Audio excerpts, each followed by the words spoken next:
My name is Abigail, and my humanity is also tied to each one of you. We are now open for a few minutes for comments and questions to our speakers. Anything you'd like to say, please make your way to the aisle microphones. I can see some people standing up already. And question. Mm-hmm. All right, so I have a question for the first speaker. I think his name was Nick, right? Could you please say your name? Oh, my name's Kevin. I'm from Barry University over in Miami. My question is, you were talking about how your identity as being white has been an issue at some times. Whenever you go into these different communities that you're trying to help volunteer and so on and so forth, has your white identity ever been an obstacle when you're trying to perhaps help these people, and maybe they will just see you as a white man is coming in trying to help, but they just like don't really see it as helping? And also, could you give an example? Okay, that's a good question. So I guess I would say that for me, the initial thing would be finding a way to develop trust. And I think I kind of mentioned this, but like when I enter a community, I shouldn't, kind of this like white savior complex, I shouldn't go in there expecting them to kind of be like, you're here and you're the solution and we trust, like it's gonna be great and all of this stuff. So I need to work really hard to build trust in that community.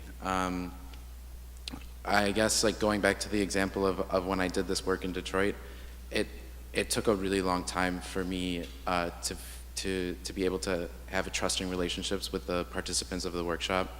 And most of that came when we were doing, it's like the personal conversations that you have, like ways that do not disconnect me as someone, like we were mentioning before, like these problematic power dynamics, finding a way to really connect to people on a more individual level. It's definitely like, it's a process, and it's not like a quick fix. Like I don't know, it's something that I still have to work on, and I would just say like finding ways to build trust and really creating like open and honest communication has been really important for me. Hopefully that answers. Great, thank you. Question over there. Hello, my name is Yvette, and I'm from Miami-Dade College. So I also have a question for the first speaker. My question is, even though white privilege exists in our society, what was the single event that made you realize that it actually exists? Because there are many white people that think that's the norm. What was the event that made you realize it's just not fair for everybody?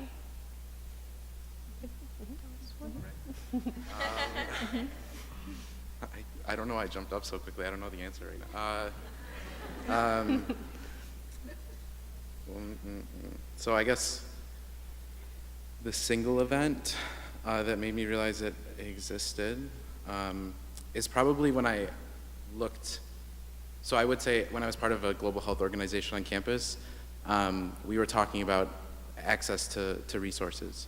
And I grew up in a community that was predominantly white, and I think in that moment when I was listening to other students in the organization and listening and hearing from our partner organization talk about the lack of opportunity that they had growing up and the lack of access that they had either to educational resources or just resources that can advance themselves, I realized that it's not just like, oh, because I like grew up here, it's because like I am white and I'm given these things without really recognizing it. So I think the first time that I realized it was in the perspective of global health, and then that kind of branched out to like, wow, this exists all over and in different ways, not just in the sector of health. Great, thank you. Yep. There's a question, the second. Mm-hmm. Hi, my question is for Claudia or Claudia. Katya. So my question is, how would you say that we should change the way that we serve when students like us do want to go abroad? Like I'm specifically interested in medical brigades and medical mission trips, so how would you think that this should be changed? I would say to start with is any discussion that happens between your team members, between the students that you bring, have a community member, have a student from that community, have as much diverse representation as you can from that community directly sitting next to you, in between you, not in a classroom setting where you're speaking to them, but if you can do a round table, anything that really highlights that they're experts in their own right, and that no long-term solution is going to work without their insight and their knowledge. So I would then go the next step, saying do surveys in the community and see first their priorities before we go in just saying, we want to work on water and sanitation, and that's what we're going to do. We're going to build toilets because that's what the community needs it. We see that they don't have it, so they need toilets. But do a survey first. Have the students participate in that, because I think that's a great process to have them interacting with the people who are from that community. And then through that information that you gather, those evaluations, then go ahead and start working with them to design your programs. Go with that far mic over there. Yep. Hello, my name is Dominic Ditterbeid. I study here at Lee University.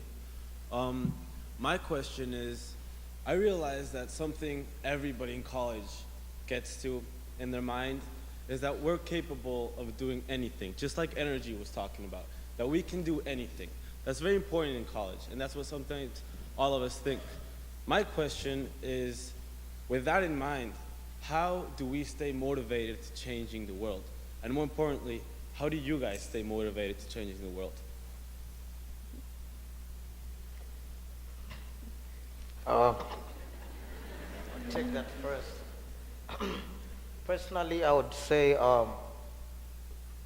what keeps me going in most cases is my background, where I come from.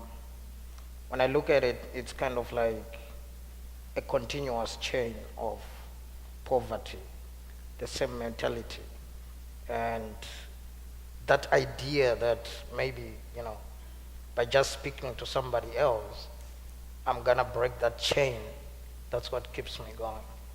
I'll give an example. After my high school, I was working for an accounting company in the city that I went to school to. And this other day, I ran late, and I was on the public bus. And I sat next to this guy, probably maybe early 70s or something like that. And he asked me, he was like, where are you going? I'm like, I'm going home. He's like, where are you coming from? And I'm like, I'm coming from work. So he looks at me with like a very surprised eye. He's like, you work? I'm like, yeah, I actually work. I'm an assistant accountant at this firm. And I started explaining all this stuff. And during that time, I had been accepted to come to Lynn. And I even added that. And I was like, you know what, starting next year, I'm gonna be studying in America and stuff like that. And the guy looks at me and he goes like, my kids have never been that far. And I turn around and I was like, it's probably because of your attitude. We became really close friends from there, but the conversation that I held with this guy was so fruitful. He even took my number and we stayed in touch. So that's me. All right, and we have time for 2 more questions. So we're going to go that one there and then that one. Mm-hmm. Thank you. Hi, I'd just like to thank you all for speaking. My name is Elaine Golden, and I'm a student at the University of Miami. I really appreciated the fact that a lot of you touched upon diversity. I've been grappling with this issue at my own university for a while now, and for at UM, I think we have a lot of representational diversity, so people from different backgrounds, whether it be socioeconomic status, their gender, or sexual identity. But an issue that's been really bothering me lately has been the fact that people don't mix. We're not really an integrated community. There's a lot of subsections. Our community does a lot of outreach events through our multicultural office, but one thing that's been concerning me, and I'd like to get anyone's perspective really, is that we're only really highlighting differences between cultures, but I'm afraid that we're not going to be able to connect with people. If we're not embracing the similarities, I don't think people will genuinely appreciate the differences among people. So just how you've been able to, through your own experiences, get people to connect and really embrace genuine diversity and not just a label on it. How about Brianna? Yeah. Hi. So I would say So again, I go to a historically black college in Atlanta, Georgia, and a lot of times people like to say that there's no diversity at a historically black college, which is not true. So there's a spectrum of diversity going on. But I think a lot of the times we like to think of A plus B equals C, like equation, right? That would be sweet. But it's really the small things. For example, I know in lots of organizations you have rules, right? Rules for how many meetings people can miss, or like what classifies an active member, or stuff like that. This is really tedious, but I really feel like this is like impactful on the overall diversity model. So we have a lot of working class students at my school, people who have to work because they have to eat and have to afford school, right? And so we were having this issue where people weren't coming to meetings, it seemed like people weren't engaged, it seemed like, you know what I'm saying? And we sit down and just ask what's going on, and they're just like, Bree, like, I don't have time to sit with you an hour at 6 o'clock on Thursdays because if I miss these hours, I'm not gonna eat. And it just really like, it's like, wow. Like, it's very simple, but like strategically and structurally changing our chapter dynamics to like making people feel like you're gonna actually switch around policies and things to make them feel more inclusive. I know it's really small, but you'd be so surprised once you actually sit down with people and like ask why they're not being engaged. You'll find out a lot of different things. So I hope that answered your question. Great. Last question over there. I promise I didn't plan this. I'm also a student from the University of Miami. My name is Gabby. My question is actually for Katya, and I think it ties in a little bit of what you were saying as well as what Dominic was saying. First of all, I commend you on really restructuring your organization. I think it takes a lot of time, and a lot of people don't realize that until later on. People go in with really great motivations and only realize that they're not really abating the problem, they're just contributing to it by just donating money and time and services, but not truly understanding the needs of that community. And I think what you're hinting at is this framework of community participatory-based research where you go in, you figure out what the community wants. And what I'm tying in with Dominic was saying, I think what you are doing with the Skype model is really interesting, but then I almost want to challenge you, since you put it out there, that does address the inequity on the US front so that students can actually have that experience, but how is that a representative voice of that community? Because who is to say that the person that actually had access to Skype was the most needy, was the voice that actually needed to be represented? So how do you account for that perspective? Thank you for challenging me, I like that. So we work particularly we choose to work in areas where no other NGO has worked, where it's, paved roads just aren't a thing, and even the government has very little oversight because it's just too much fuel to go to those areas. So we really only work in rural, isolated communities. And the way that we do this is we set up meetings where we bring them to areas with computer access. So we make it as inclusive as possible by, this community who is, locked over here, by a river. So we base it on if there's going to be flooding that season, then okay, we're going to do something else with them to still engage them with U.S. students and not necessarily have to use internet access. So we do it based on, it's really interesting, like seasonal calendar, really, based on the growing season. If they're out working in the fields, we're not going to pull them away from that just here, Skype right now. It's based on seasonal calendar, based on growing seasons, and within that we're able to still give them that Skype experience by bringing them to smaller towns that do have computer centers, while we're still working to build their own basic necessities of electricity, because I know you bring that point up as well. So that's how we really work it to reach those pocketed areas that have not seen computers before. Thank you. Huge thank you to Nick, Brianna, Energy, Katya, and Dominique.